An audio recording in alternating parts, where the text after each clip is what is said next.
Alex Enlund's return to MMA was one of the big selling points to ACB 70 in Sheffield last month.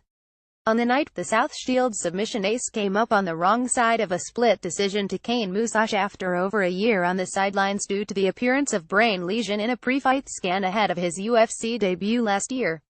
Despite his spirited performance in the back-and-forth lightweight bout, Enlund has decided to hang up the gloves. Speaking exclusively to MMAfighting.com, Enlund highlighted that his defeat to Mousasi was far from being the main reason behind his retirement. Yet, it was his reaction to the loss that has forced him to reevaluate his future. After the fight, I realized that I wasn't as disappointed as I expected to be, revealed Enlund. The previous losses I had kind of broke my heart. I was emotionally distraught back then when I lost. I was too okay about the result of the fight, and this was in a fight that I thought I had won. I don't think that's a healthy attitude, and it's something that exaggerated a feeling I have inside of myself. I'm just not the same competitor that I used to be. What I have been through in the last year has changed me. Ahead of his bout with Mousasi, the former Cage Warriors champion spent a year trying to discover if he was still able to compete in MMA. Just a day before he was scheduled to leave the UK for his promotional debut at UFC Hamburg in 2016, Enlund was told he could not compete due to the discovery of what could have potentially been a brain tumor. Giving time for the various scans to take place, it was later discovered that what had shown up on Enlund's scan was incidental and would have no effect on his fighting career. According to the 30-year-old, he had already given up hope in terms of competing again while the medical process has played out. For that reason, his outlook on the sport has changed considerably. With everything that's happened, it's really made me look at what's important in my life. When all of the medical stuff was going down, it was easy for me to write off fighting during that time, Enlund explained. I was meeting neurosurgeons and I always felt the same way. If I had to give up fighting, then that's what I would do. I was more concerned about my health and being okay. At one stage, I met a doctor who recommended I never compete in contact sports again. I was okay with that. Coming to terms with that probably changed me. It really made me look at what really matters and what's important for me. For my whole career, I had been turning up to win. Against Kane, for the first time in my life, I was showing up just to be in a fight. There's a huge difference between those two mindsets. He remembered being emotional stepping into the cage after over a year of uncertainty as to whether he would ever compete again. It was a very emotional experience for me, Enlund said. I can remember being in the cage at the start of the fight and thinking, I never thought I'd do this again.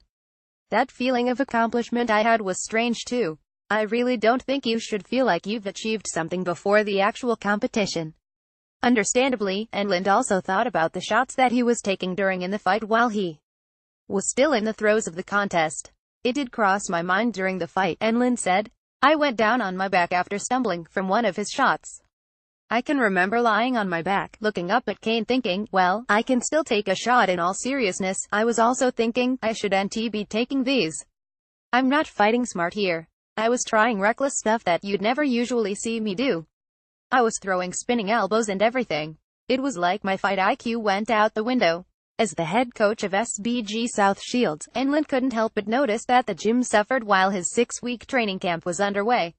Now shifting his focus to become a full-time coach, he wants to give his students his complete attention, as they look to try and replicate his feats on the European scene. I don't feel the gym made any forward progress while I was preparing for the fight, Enlund said. I was coming back from Manchester in the evenings and just dumping my bags and getting stuck into training. It could have been a lot better during that time.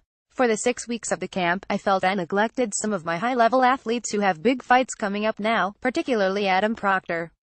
Throughout my career, I never had a proper head coach who just took care of everything until I started working with Carl Tanswell. 6 months after I started working with Carl, I got signed to the UFC, and then I was faced with the possibility of never fighting again. I never had someone to take care of me and give me that one-two that I needed.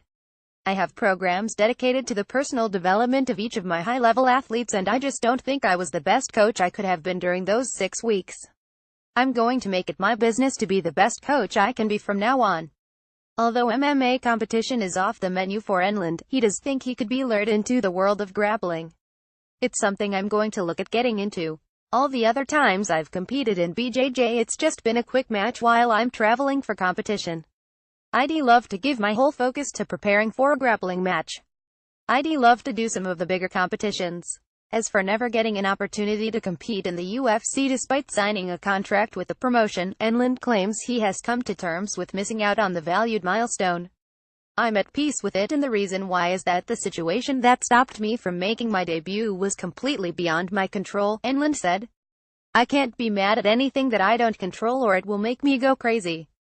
I'd like to be mad at it, but I just can't bring myself to be angry because I'd end up losing the plot.